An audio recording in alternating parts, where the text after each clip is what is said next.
దేవుని చిత్తానికి తల వంచినప్పుడు, నా చిత్తం కాదు ప్రభు నీ చిత్తం అన్నప్పుడు నువ్వు ఏ స్టేజ్కి వెళ్తావు? మీక్నెస్ స్టేజ్కి వెళ్తావు. Surrender will lead you to meekness. మీక్నెస్కి ఎప్పుడైతే వస్తావో, సాత్వికానికి వస్తావో, దేవునికి ఏమవుతావు? నువ్వు దగ్గరికి వెళ్తావు. Nearness will give you revolution.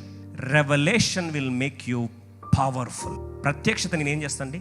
పెను శక్తిగా మారుస్తుంది. ఇప్పుడు మోషే సరెండర్ చేసుకున్నాడు. నా చిత్తం కాదయ్యా నీ చిత్తమే. హర్టింగ్ అయింది, పెయిన్ అయింది, 40 సంవత్సరాల అరణ్యం, తన మహిమను, తన గ్లోరీని, తన సెల్ఫ్ని, అసలు మోషే గుర్తుపట్టని వ్యక్తిగా దేవుడు సంపూర్ణంగా తను ఏం చేస్తాడు? ఖాళీ చేసుకున్నాడు. Is a self emptied man.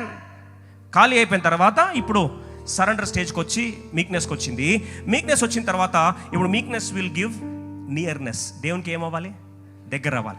దేవుని దగ్గర ఉంటే దేవుని మాటే మోషే మాట, మోషే మాటే దేవుని మాట. దేవుడు ఒకసారి ఆజ్ఞాపిస్తే ఎర్ర సముద్రాలు చీలాల్సిందే. మోషే ఆజ్ఞాపిస్తే ప్రపంచంలో ఏ శక్తి అయినా సరే స్తంభించిపోవాల్సిందే. Because there is power in the nearness unto God, and nearness comes because of meekness.